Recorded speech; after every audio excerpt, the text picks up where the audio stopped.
আসসালামু আলাইকুম। আড়িয়াল একাডেমির পক্ষ থেকে সবাইকে শুভেচ্ছা অভিনন্দন। আমি মোশাররফ ব্যাপারী, ইতালির নাপোলি থেকে। কাছে ও দূরে যে এই মুহূর্তে আমার আড়িয়াল খা ইউটিউব চ্যানেল এবং আড়িয়াল খা ফেসবুক পেজ থেকে আমার এই ভিডিওটিতে ক্লিক করেছেন, সকলকে অসংখ্য ধন্যবাদ। প্রিয় বন্ধুরা, ভিডিওর শুরুতেই বলতে চাই যে বাংলাদেশে যে স্বরাষ্ট্রমন্ত্রী গিয়েছিল তাতে আমাদের সুফলটা কি হয়েছে। আমরা যা নিউজে যা চুক্তি স্বাক্ষরে যেটাই দেখলাম, এই ধরনের চুক্তি, এই ধরনের স্বাক্ষরিত চুক্তি বিগত দিনে অনেক হয়েছে। এই চুক্তি বা এই স্বাক্ষর কবে বাস্তবায়ন হবে সেইটার জন্য আমরা অনেকে আশায় বুক বেঁধেছি। আমরা যেটা আশা করেছিলাম, যেইটা নিয়ে সর্বপ্রথম আমাদের অগ্রাধিকার দেওয়া উচিত ছিল, যে 30 থেকে 35,000 যে পাসপোর্ট ফেরত দিয়েছে, কয়েক হাজার নলস্তা 24-এর তারা জমা দেওয়ার অপেক্ষায় বসে আছে। এই যে যে তরুণ সমাজ, তাদের যে ভবিষ্যৎ নষ্ট হয়ে যাচ্ছে, এই বিষয়টি অগ্রাধিকার দেওয়া উচিত ছিল বলে আমি মনে করি। কিন্তু আমরা কি দেখলাম, যে অবৈধ পন্থায় যদি না আসে সেক্ষেত্রে আরও দক্ষ শ্রমিক ইতালিতে আনবে এবং এখানে আরও কোঠা বাড়াবে। একটা লেন্দি প্রসেস। আমার মনে হয় যে আড়াইহার সামনে আমাদের একটা মূলা হয়তো ঝুলিয়ে দিয়ে আসছে। যাই হোক, আপনাদের কাছে এর দায়ভার বিচার রেখে দিলাম।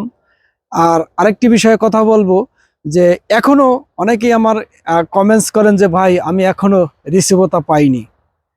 যারা এখনো রিসিভতা পাননি, কারণ তাদের হয়তো কোনো সমস্যা হতে পারে।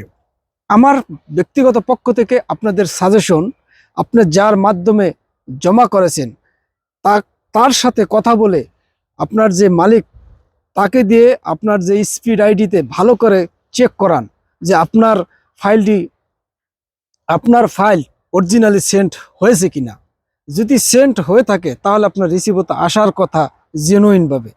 আর যদি সেন্ড না হয়ে থাকে, ব্লক হয়ে থাকে, সেক্ষেত্রে 31শে ডিসেম্বর পর্যন্ত আপনার এই ফাইলটা পুনরায় আবার সেন্ড করার সুযোগ রয়েছে। সেক্ষেত্রে তাকে আবার সেন্ড করার জন্য আপনি বলতে পারবেন বা মালিকের সাথে এই বিষয়টি যোগাযোগ করতে বলেন। আর যদি এই বিষয়ে কোনো রেসপন্স না পান, সেক্ষেত্রে বুঝবেন হয়তো আপনি আর রিসিভতা পাবেন না। আপনার হয়তো যে প্রসেসিংটি জমা দেওয়ার জন্য যেই বিষয়টি হয়েছিল সেটা হয়তো ভালোভাবে হয়নি। আর এবছর যারাই নুলস্তা পাবেন, গ্লোবাল বিএফএসে জমা করতে পারলেই আপনারা আসতে পারবেন, কারণ এখনো অ্যাপার্টমেন্টের 25-এর জন্য খোলা আছে। আপনারা ইনশাল্লাহ জমা দিতে পারবেন, অনেকেই জমা দিতেছে এবং দিতে পারবেন। আরেকটি বিষয় কথা বলবো, আমার এক ভাই শ্রীমঙ্গল থেকে, সে বল তার 3 বন্ধু এক মালিকের আন্ডারেই কাগজ জমা দিয়েছে। সেক্ষেত্রে এক মালিক কয়টা পর্যন্ত কাগজ জমা দিতে পারবে? এখানে 3 ক্যাটাগরির কোম্পানি আছে। এক এক কোম্পানি যে যৌথভাবে ভাই বোন 3-4 জন মিলে কোম্পানি করে, তাদের অনেক সময় কোটা কম থাকে।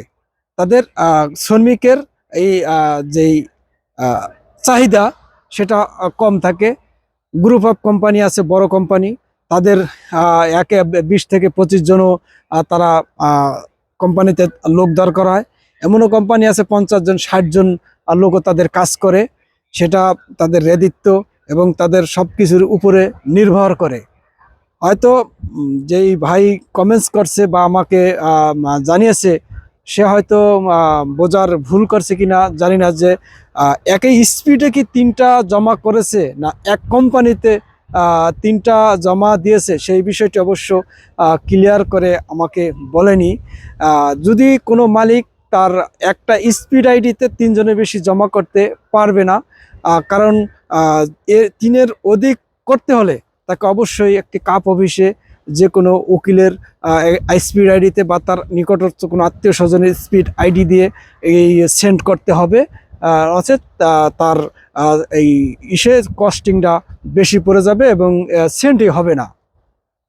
প্রিয় বন্ধুরা, যদি আমার ভিডিও ভালো লাগে থাকে, আমি চেষ্টা করি সংক্ষিপ্ত আকারে মূল বিষয়টি আপনাদের সম্মুখে উপস্থাপন করার জন্য।